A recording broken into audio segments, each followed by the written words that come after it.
Welcome to the podcast of School Beyond Limitations. In this podcast, you will learn how to guide your child through their school life with the intention to help them find their unique essence that will allow your daughter, your son to live a fulfilled and meaningful life. Why are the offline residential weeks so important and actually essential for students and facilitators alike at School Beyond Limitations? My name is Dr. Martina Geromin. I'm the co-founder, the CEO, and the designer of the school model of School Beyond Limitations. Yes, why is it important? Maybe it makes sense for us to be aware of the holistic approach of School Beyond Limitations.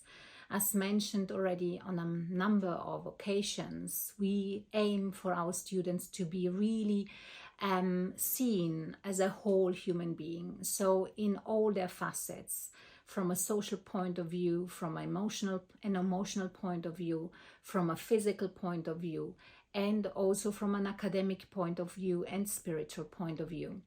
And since we are an online school, we do realize that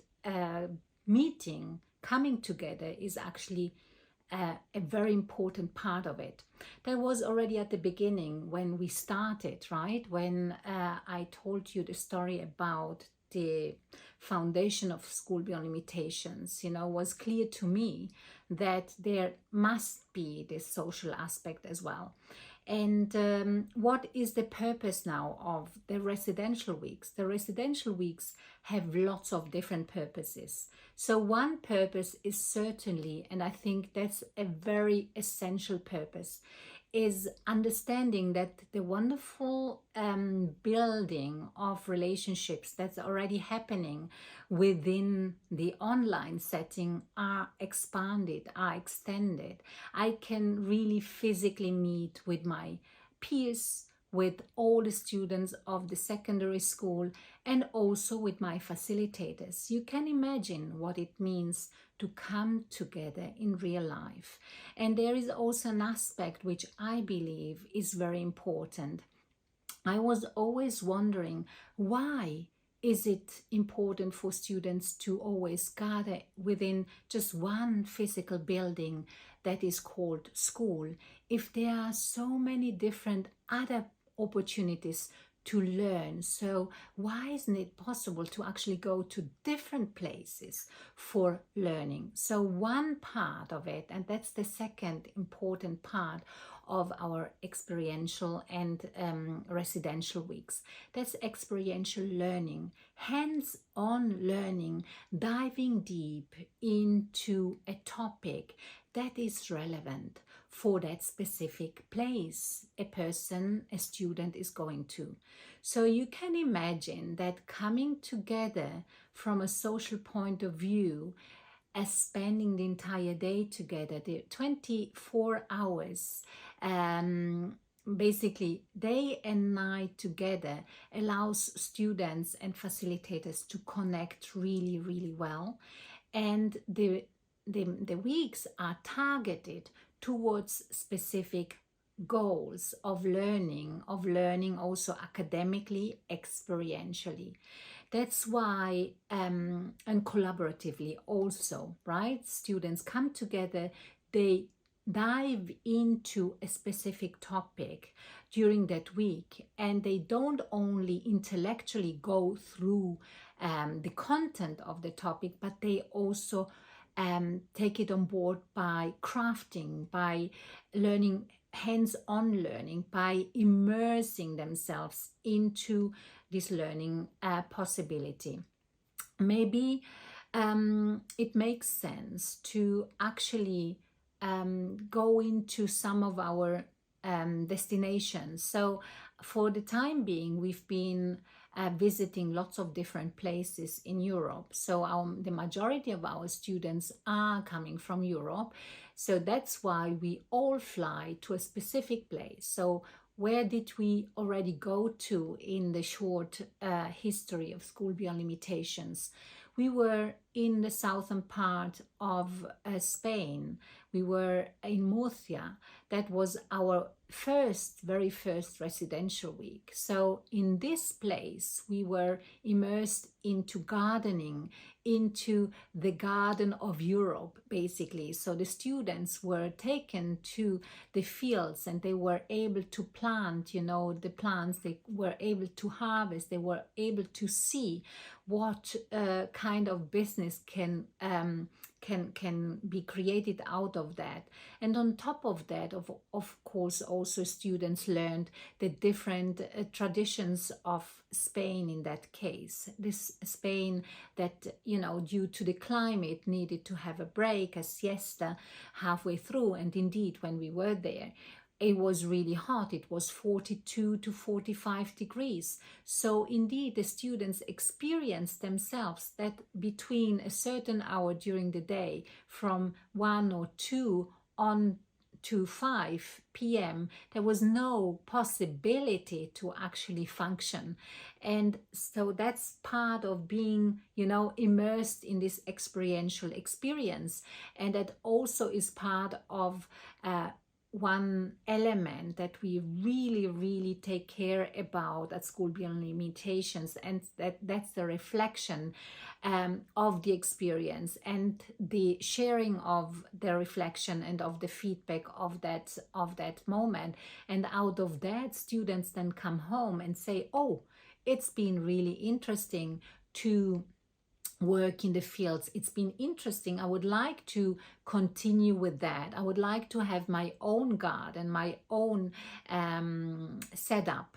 And another residential week took us to Finland, for instance, and we went into the wilderness of Finland without technological and devices, so that the students understood what does it mean to actually live a life away from technology, immersed in nature. We went on meditation walks, we went on silent walks, we went fishing, we went to work with reindeers, dogs, and and we realized what the nature can provide for us, and how can we set up a fireplace in the middle of so much snow.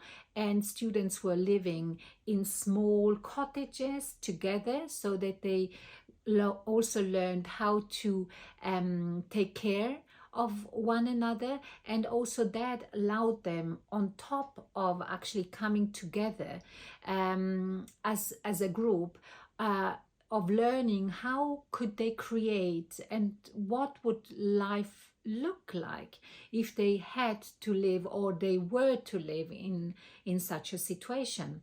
On another occasion, we went, for instance, to Rotterdam, Holland, and that was a full immersion into designing your own startup company. So it was based on entrepreneurial learning. We worked together with workshop leaders in the field who ignited our students to think in terms of setting up in a group their own company, their own startup company. And it was really fascinating to see that students in such a short period of time were able to set up, their own ideas, their own website. They were holding a pitch at the end of the week, and they came home with lots of ideas. And some of the students, not that many, but a few, let's say a few of the students, took their idea on board and developed it further and started actually really their own business. So you can see that residential weeks are extremely important. And on top of that, as I mentioned, they are also important not only for the students, but also for the facilitators themselves, because this is coming together, allows us to bring together in physical terms, in real life, all the knowledge, all the reflections, everything that we encounter together And as a group, as a collective mind, we create something new. We get to know one another really better. We get to understand our students better. We get to understand ourselves better, not only on the basis of tools such as human design. But that's another element I think I would like to share with you. Even in this case, the understanding of human design is so extremely valuable, because our students, of course, during residential weeks, they stay together all the time, but of course they are also sharing rooms with other students. We usually go to different places. In Finland, for instance, we were in cottages, so there were 6-7 students in one place together with one facilitator, and you can imagine what that means. Different personalities, different types, and of course we need to bring an understanding for one another, so that we have a mindful exchange with one another. And where in other cases we stay in hotels or in accommodations where students share a room with 2 other people, or just 1 other person, or 3 other people. But to give you a little bit of an understanding of how important the knowledge of human design also with this is that, for instance, students come to ask us, but how shall this work? We only know one another from the online context. And now I'm a little bit worried. One student came to her facilitator. I'm a little bit worried because I need to share the room with 3 other people, and I'm aware of myself. I need some time to, to withdraw, to be a little bit by myself. How can I approach that to the best? So what did the facilitator do in this case? And this is what we are actually doing on a regular basis. The students who were sharing the room with one another, they learned about their respective needs, their respective requirements, their respective profiles. And so they developed an understanding for one another. And that meant that the living together in that room really worked then very, very well. So as you see, the residential weeks are the opportunity for us to put into real life practice what we are preaching and doing on a daily basis online. They are strengthening the connection, the relationships. They are deepening, they are spreading the knowledge in different fields. They show our students and facilitators that it is all about being embedded in something bigger, in something that is we are exposed to for 24 hours, and what it means to learn together collaboratively in order to respect one another. And another element for this is also the agreement. So the students understand, okay, it's about me, but not in a me-centered situation, but in another centered situation. So it's about the uniqueness of me, bringing into the context of a collective, where each person understands in relation to the agreements that we need to respect one another. We are one important piece out of a big picture, where it makes a difference whether I am thinking also of the well-being and of the learning of the collective as well. And that's very powerful. And out of that, and I think that's another element we may want to, or I may want to share with you, out of that, new friendships are created, or friendships are actually empowered so much that the students create their own additional meetings physical meetings, and oftentimes our students then plan to come together as a group or in pairs beyond our residential weeks. So as you see, the residential weeks are an essential part for both students and facilitators alike. And there's a third part as well. It's also essential for parents. Oftentimes parents are coming along. They are not involved in the entire week, of course, and we would like our students to have the opportunity to experience this week without their parents in order for them to become more self-directed, independent, and these are qualities that are extremely relevant, especially in today's world. But we also bring parents on board in the sense that if parents are also traveling in the area, we create one evening together or a final party together where we just celebrate the SBL community and the understanding that we are all community. We are together, the importance of togetherness, and that will extend then beyond the time when we are physically together.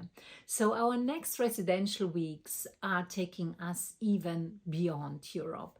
The first residential week we plan for this school year is to South Africa, not for all our students because the younger students still stay in Europe, but this year we are approaching soon San Mauro in the southern part of Italy, and we will dive into the Mediterranean nutrition and harvesting olives and olive production, goat cheese production, basket weaving, and pottery, lots of different things. So hands-on experience again.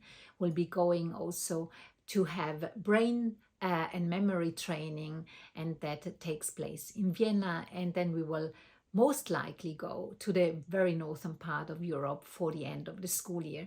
And as you see, it's constantly changing. We don't go to the same place necessarily. Sometimes that may happen, but we always want to bring in something new for our students. So I think the question has been answered why this is important for students and facilitators and parents alike. So if you think this is the right place also for your son, for your daughter, then please just send us your application, and you will find the website in the description, and we are looking forward to welcoming you and your daughter and your son to School Beyond Limitations.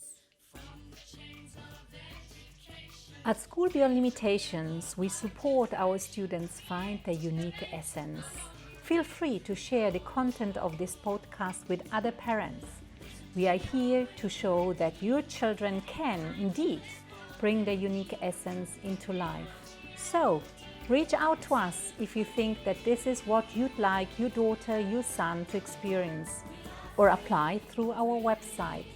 Also, leave your comments, your questions, or your review about the podcast. Share it with others. And as you know, sharing is caring.